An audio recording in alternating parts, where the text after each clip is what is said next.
ધોરણ 7 ગણિત એકમ કસોટી પ્રશ્ન બેંક સોલ્યુશન. પ્રશ્ન 1 એ વિધાન સાચું બને એ રીતે ખાલી જગ્યા પૂરો. તો અહીંયા -9 વત્તા -5 છે, એટલે અહીંયા બંને ઋણ સંખ્યા છે એનો સરવાળો કરવાનો છે. તો બંને ઋણ સંખ્યાનો સરવાળો હોય ત્યારે સરવાળો જ કરવાનો, પરંતુ નિશાની એ ઋણ આવશે કેમ કે બંને ઋણ સંખ્યા છે. એટલે 9 ને 5 14 થશે, પરંતુ તે આવશે ઋણ. હવે 23 વત્તા ખાલી જગ્યા બરાબર 0. તો જ્યારે બે વિરોધી સંખ્યાઓનો સરવાળો થાય ત્યારે 0 આવે, એટલે અહીંયા 23 વત્તા 23ને વિરોધી સંખ્યા -23, એટલે જવાબ આવશે 0.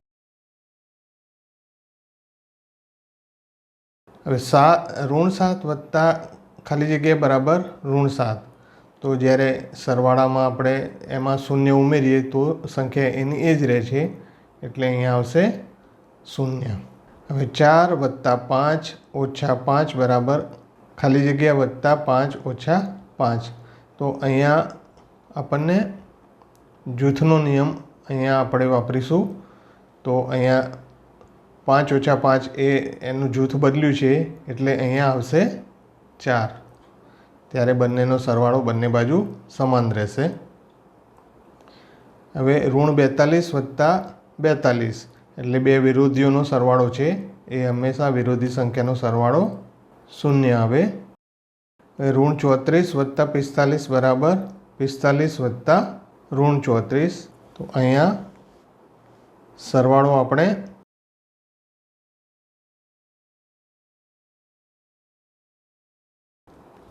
હવે 7 નંબર -36 વત્તા 25. તો અહીંયા આપણે -36 વત્તા 25 કરીશું.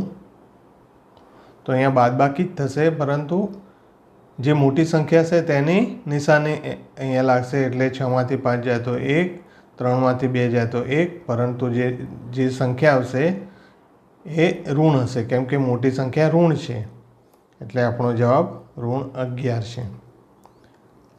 હવે ખાલી જગ્યા વત્તા 7 બરાબર 7 વત્તા. તો અહીંયા સરવાળાનો ક્રમનો નિયમ છે, એટલે આપણે ક્રમમાં સરવાળો જ્યારે હોય તો ક્રમમાં આગળ પાછળ કરીએ તો પણ સરખું જ રહે છે, એટલે અહીંયા આવશે -54. હવે 9 નંબર ખાલી જગ્યા વત્તા 45 ઓછા 10 બરાબર 24 વત્તા 45.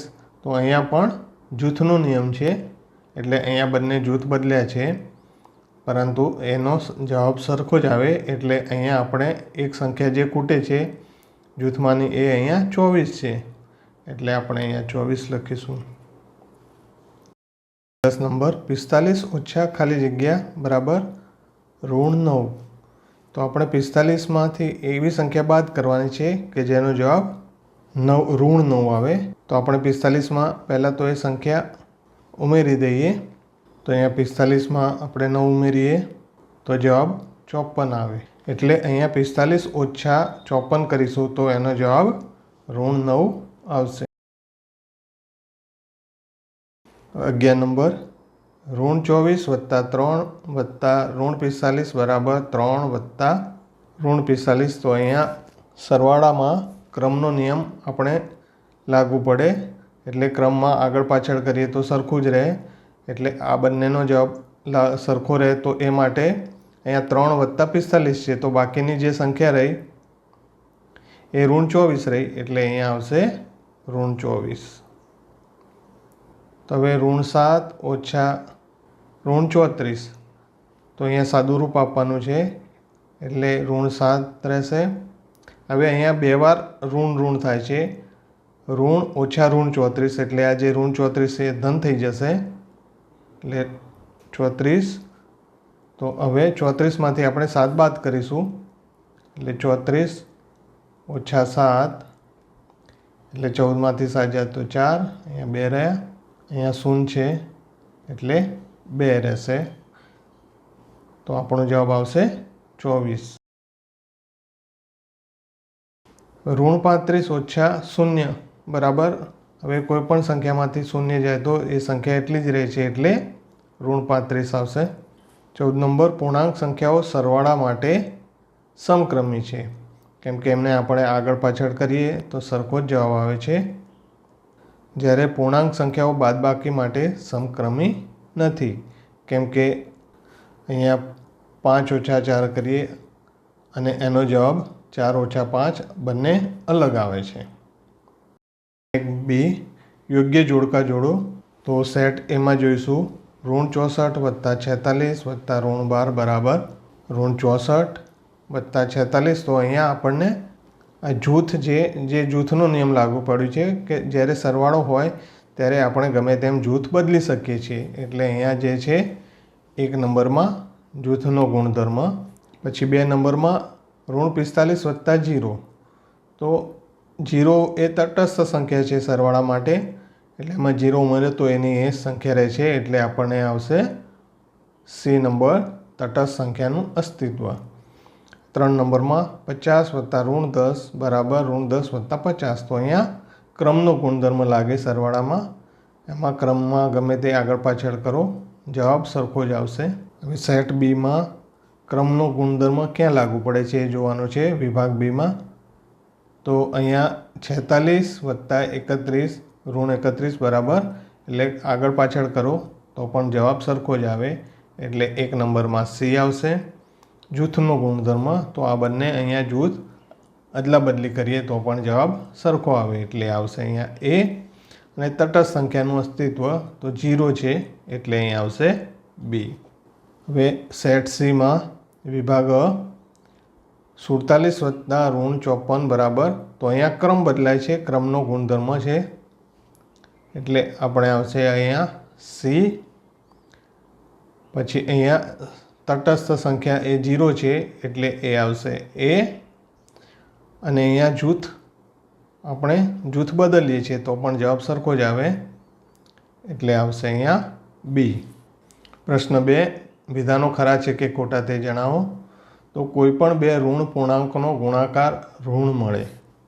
તો આ ખોટું છે, કેમ કે આપણે કોઈ પણ બે ઋણ સંખ્યાઓનો ગુણાકાર કરીએ તો એ ધન હોય છે, એટલે આ વિધાન ખોટું છે.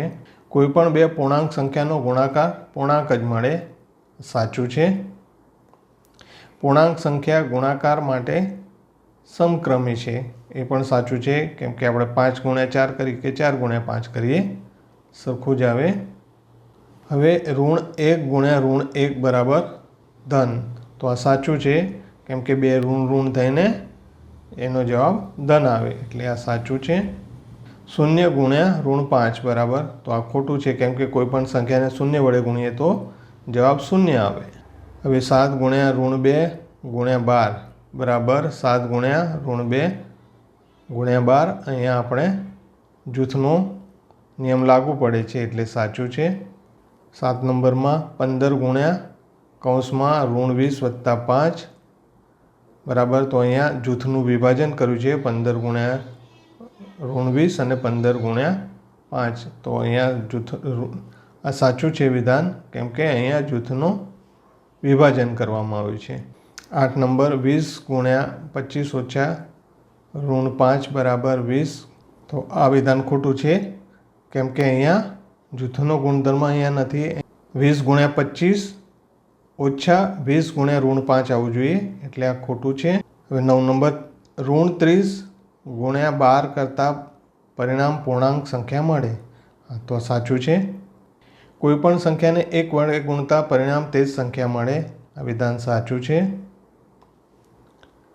0 × 1000 બરાબર 0, આ વિધાન સાચું છે. કોઈ પણ પૂર્ણાંક સંખ્યાને 0 વડે ગુણતા 0 જ મળે. -3 × -5 વધ્યા, તો આપણે અહીંયા આ વિધાન ચકાસીશું. તો -3 ગુણ્યા, હવે -5 + 6, એટલે એનો જવાબ 1 આવશે.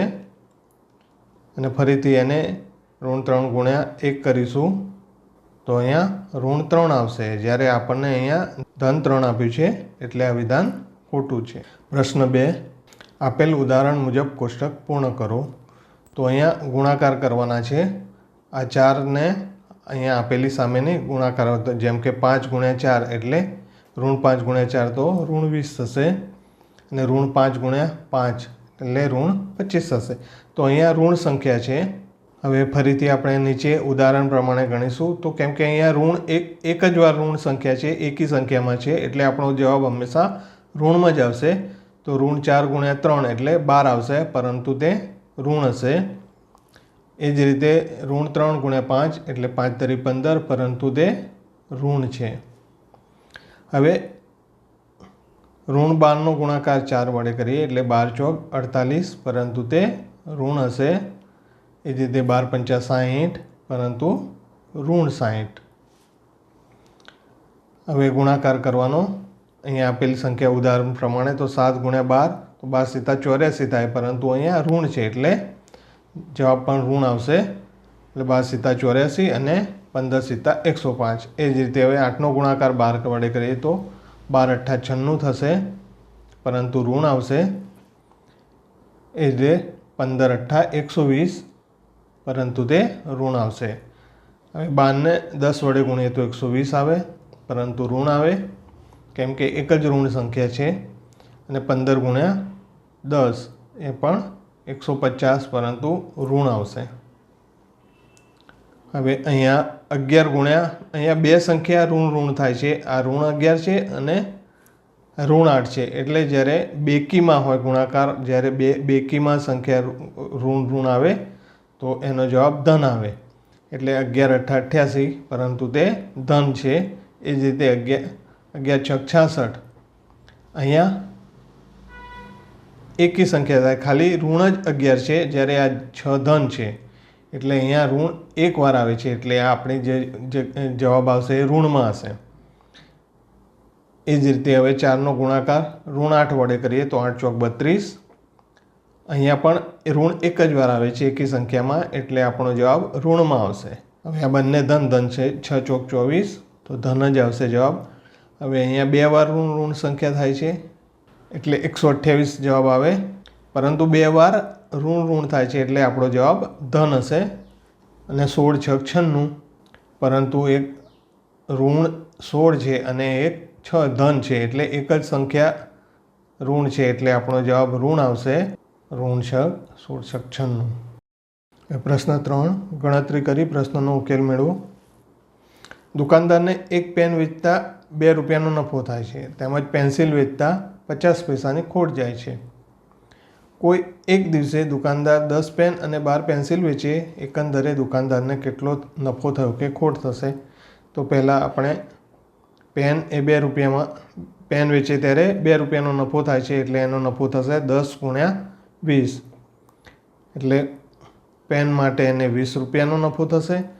જ્યારે પેન્સિલમાં 50 પૈસાની ખોટ જાય છે, એટલે 10 ગુણ્યા 50, એટલે એને 500 પૈસાની ખોટ જશે.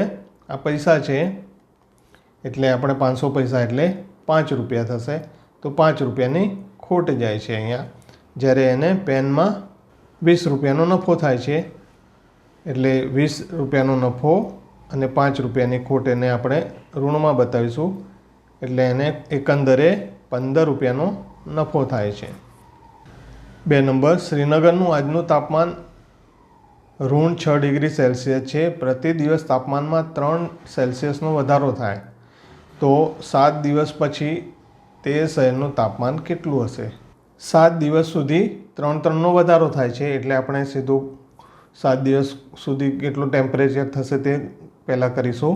તો 7 ગુણ્યા 3 એટલે 7 તરી 21 ટેમ્પરેચર વધી જશે.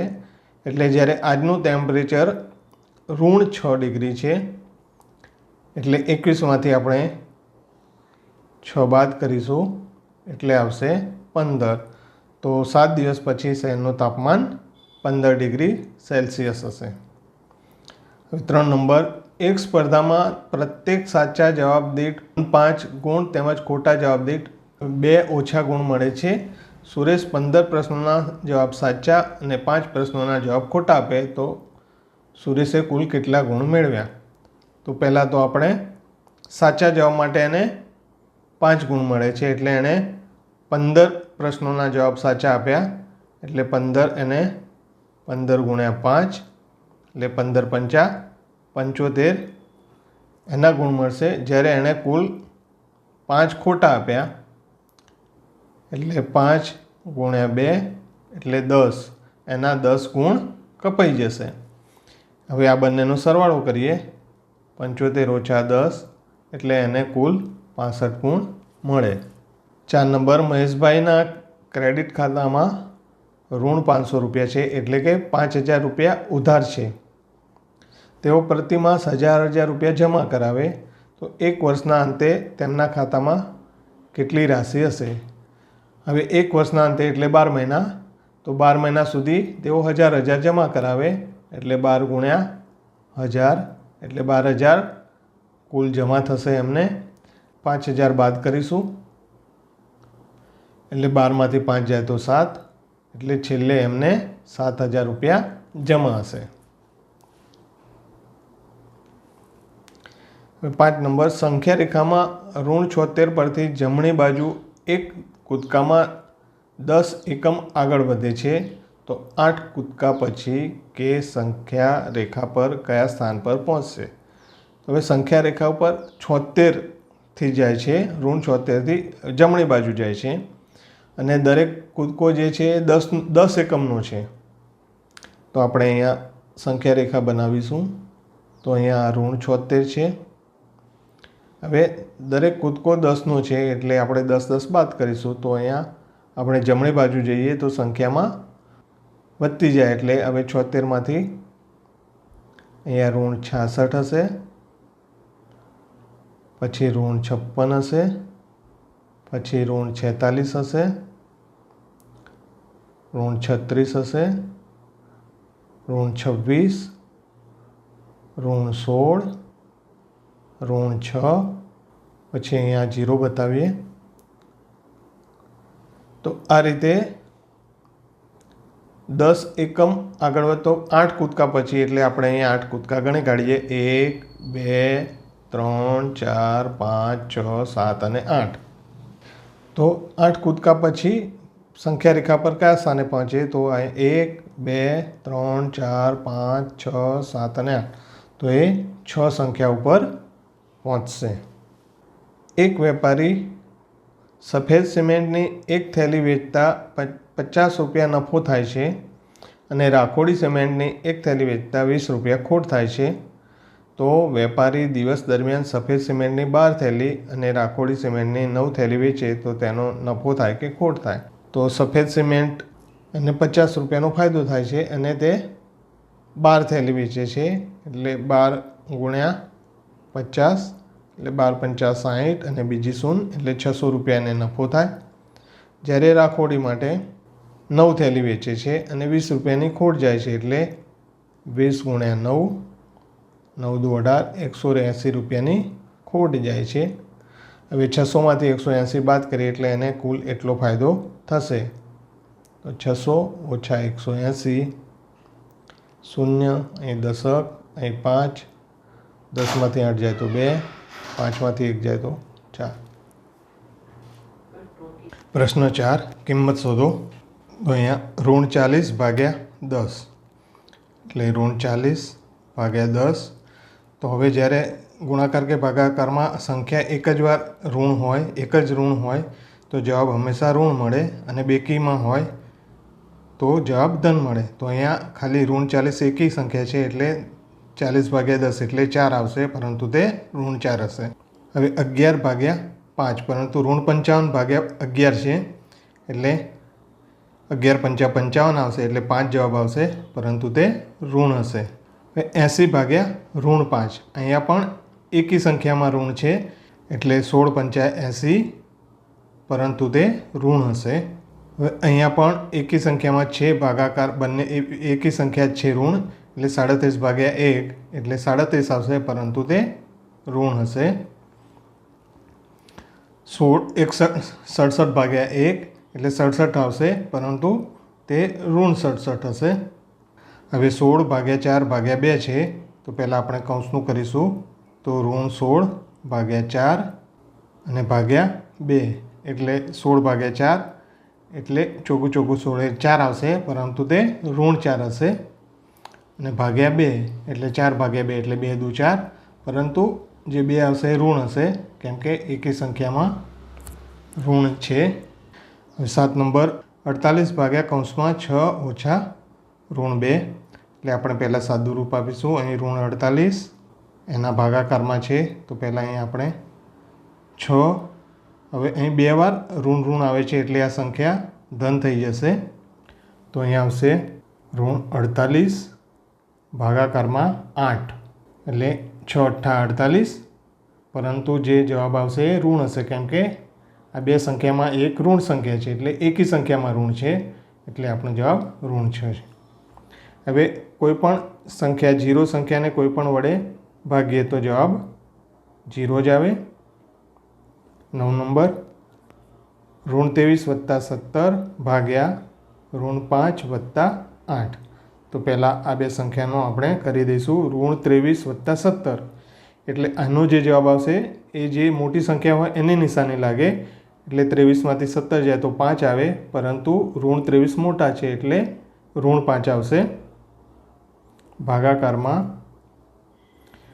-5 + 8 અહીં પણ 8 ધન છે એ મોટી સંખ્યા છે એટલે -3 આવશે. 8માંથી 5 જાય તો 3. હવે 5/3, પરંતુ આપણે જે જવાબ આવશે ઋણમાં હશે. 10 નંબર -7 ભાગ્યા 7 એટલે 7 × 7 એક જવાબ આવશે, પરંતુ એકી સંખ્યામાં છે, એક સંખ્યા ઋણ છે એટલે આપણો જવાબ પણ ઋણમાં આવશે. 12 ભાગ્યા -4 અહીંયા 2 વાર આપણે જે બંને સંખ્યા ઋણ છે એટલે જ્યારે બેકી સંખ્યામાં ઋણ હોય તો જવાબ ધન આવે એટલે 4 તરી 12 અને એ ધન હશે. 12 નંબર -11 + 10 ભાગ્યા 11 + -10. તો આનો જવાબ આવશે 11માંથી 10 જાય તો 1 રહે, પરંતુ જે 11 છે એ મોટી સંખ્યા છે એટલે એની નિશાની રહેશે એ ઋણ રહેશે. ભાગાકારમાં 11 - 10 એટલે 11માંથી 10 જાય તો 1 રહેશે. હવે અહીંયા ભાગાકાર છે પરંતુ એક સંખ્યા ઋણ છે અને એક ધન છે એટલે એકી સંખ્યામાં છે એટલે આપણો જે જવાબ આવશે એ ઋણ હશે. 1/1 એટલે 1 આવે, પરંતુ તે ઋણ 1 આવશે. હવે પ્રશ્ન 4b માં ગણતરી કરી પ્રશ્નોનો ઉકેલ મેળવો. તો એક કૂવામાં તળિયેથી 30 ફૂટની ઊંચાઈ સુધી પાણી ભરેલ છે. એક તરવૈયો કૂવાના તળિયેથી વસ્તુ લેવા માટે પ્રતિ મિનિટે 15 ફૂટની ઝડપે નીચે જાય છે. વસ્તુ લઈને ફરીથી સપાટી પર આવતા તરવૈયાને કેટલો સમય લાગે? તો અહીંયા કૂવો જે છે એમાં 30 મીટર ઊંડું પાણી ભરેલું છે. હવે જે તરવૈયો જે છે એ પ્રતિ મિનિટે 15 ફૂટની ઝડપથી નીચે જાય છે એટલે 1 મિનિટમાં 15, જ્યારે આપણે એને 30 ફૂટ નીચે જવાનું છે એટલે 15 ફૂટ કાપતા 1 મિનિટ થાય એટલે 30 ફૂટ કાપતા એને 2 મિનિટ લાગશે. એટલે 15 × 2 = 30 ફૂટ એ અંદર જશે એટલે એનો જવાબ આવશે 2 મિનિટ. એક ખાદ્ય પદાર્થને સાચવવા માટે -28°C તાપમાનની જરૂર પડે. કોલ્ડ સ્ટોરેજમાં એસી શરૂ કરતાં પ્રતિ કલાક 4°C નો ઘટાડો થાય છે. સવારે 10 કલાકે તાપમાન 0°C હોય તો કેટલા વાગે ખાદ્ય પદાર્થ કોલ્ડ સ્ટોરેજમાં ટ્રાન્સફર કરી શકાય? તો આપણે અહીંયા 28° સુધી જે વસ્તુ મૂકવાની છે તેના માટે -28°C તાપમાન લાવવાનું છે. હવે 10 કલાકે એટલે સવારે 10 વાગે તાપમાન 0 છે અને દર કલાકે 4°નો ઘટાડો થાય છે એસીમાં. તો 28° લાવવા માટે આપણે એને 4ને કેટલા વડે ગુણીએ તો 28 આવે. તો 4નો ઘડિયો બોલીએ એટલે 4 × 7 = 28 એટલે એને 28° સુધી પહોંચતા -28° પહોંચતા 7 કલાક લાગે. તો હવે 7 કલાક લાગે. હવે સવારે 10 વાગે ચાલુ થાય છે એટલે 10માં આપણે બીજા 7 કલાક ઉમેરીએ તો 10માં 2 કલાક ઉમેરીએ એટલે 12 થશે અને બીજા બાકીના 5 કલાક એટલે 10 + 7 એટલે 17 કલાક થાય. પરંતુ આપણે 12 કલાકમાં એને ફેરવવા હોય તો 12 બાદ કરીએ એટલે આપણને 5 કલાકે 5 વાગે 28 ડિગ્રી ટેમ્પરેચર મળશે. 3 નંબર, એક લીપ 5 મીટર પ્રતિ મિનિટના દરથી ખાણમાં ઉતરે છે. જો જમીનથી 25 મીટર ઉપરથી નીચે ઉતરતી હોય તો ઋણ 250 મીટર સુધી પહોંચતા તેને કેટલો સમય લાગે? તો અહીંયા આપણે પહેલાં સમજી લઈશું. જેમ કે આ જમીન છે, તો અહીંયા કહ્યું છે જમીનથી 25 મીટર ઉપરથી લિફ્ટ નીચે ઉતરે છે, એટલે આ જમીન છે. અને અહીંયા 25 મીટર ઉપરથી અહીં લિફ્ટ નીચે જાય છે અને તેને 250 મીટર પહોંચવાનું છે, એટલે એને અહીંથી 250 મીટર નીચે ઉતરવાનું છે. એટલે જ્યારે જમીનથી આપણે એને ગણીએ તો આ 25 મીટર બાદ કરીશું, એટલે એને 50માંથી 25 જાય એટલે 225 મીટર અંતર કાપવાનું છે. હવે દર 5 મિનિટે એ નીચે જાય છે, તો અહીં આપણે 225 ભાગ્યા 5 કરીએ તો 5 ચોક 20, 2 5 5 25, 225 મીટર અંતર કાપતા એને 45 મિનિટ થાય. જો ઉપરથી ગણીએ એટલે કે 250 મીટર એને કાપવું હોય અંતર, તો 5 25 0 એટલે 50 મિનિટ. તો જમીનથી જો ગણવું હોય તો 45 મિનિટ થશે. અને લિફ્ટ જ્યાંથી ચાલુ થાય એટલે જમીનથી 25 મિનિટ ઉપર, તો એને 50 મિનિટ લાગશે.